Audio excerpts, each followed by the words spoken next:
बिस्मिल्लाहिर्रहमानिर्रहीम। अस्सलाम वालेकुम वरहमतुल्लाहि वबरकातुहू। उम्मीद है कि आप ठीक ठाक होंगे और आपका दिन, आपकी सेहत अच्छी गुजरी होगी। बात करना चाहता हूँ आज मैं फ़िल्टर शुदा प्रोफाइल्स के बारे में, उनको फॉलो करने के बारे में। फ़िल्टर शुदा प्रोफाइल जो हैं, लोग जो हैं उनको साइड पे करते हुए उनसे बात करना चाहता हूँ जो कि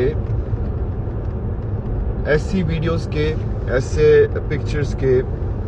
फैंस हो जाते हैं और उनको फॉलो करते हैं इस अंदाज में कि उनको समझ नहीं आ रही होती कि ये जो बंदा आपके सामने है उसने कुछ ना कुछ कोई ऐसा फ़िल्टर लगाया हुआ है जिसकी वजह से उसके चेहरे के जो मुख्तलिफ हाशिए हैं, जो मुख्तलिफ उसके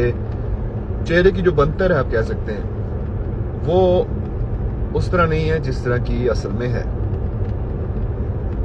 फॉर एग्जाम्पल काफ़ी ज़्यादा फ़िल्टर्स इस तरह के हैं जो कि आपके चेहरे को इतना निखार देते हैं, खास तौर पे ख़वातीन की बात कर रहा हूँ। और उसके नीचे जब आप कमेंट देखें ना, कभी आपका इस एक सोशल एक्सपेरिमेंट के हवाले से अगर आप ये कमेंट देखें, वैसे ही टाइम वेस्ट करने के लिए नहीं, तो आप देखेंगे कि काफ़ी ज़्यादा इस तरह के लोग हैं जो कि वैसे आप उनको देखें तो लगता है बड़े सुलझे हुए हैं, लेकिन उनके कमेंट्स आप जब पढ़ते हैं तो आपको समझ नहीं आती कि ये कौन सी मत मारी गई है हम लोगों की। और मैं खास तौर पे हमारे मुसलमान भाइयों की, पाकिस्तानी भाइयों की बात कर रहा हूँ कि हम कौन से रास्ते पे चल पड़े हैं कि हमें समझ नहीं आ रही कि सोशल मीडिया पे किसी भी प्लेटफॉर्म पे जब आप कमेंट लिखते हैं तो वो आपके खिलाफ एक गवाही बनेगा उस दिन जब आपके जिस्म का हर एक हिस्सा आपके खिलाफ बोलेगा। अब जाहिर सी बात है किसी भी नामहरम को कोई भी कमेंट ऐसा लिखना जो कि आप वैसे फेस टू फेस उनसे नहीं कह सकते, क्योंकि हमें इतनी हिम्मत नहीं होती ऐसी बात करने की, लेकिन सोशल मीडिया पे बहुत कुछ लिख जाते हैं।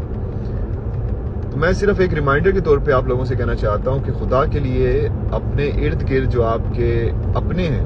बगैर फिल्टर के,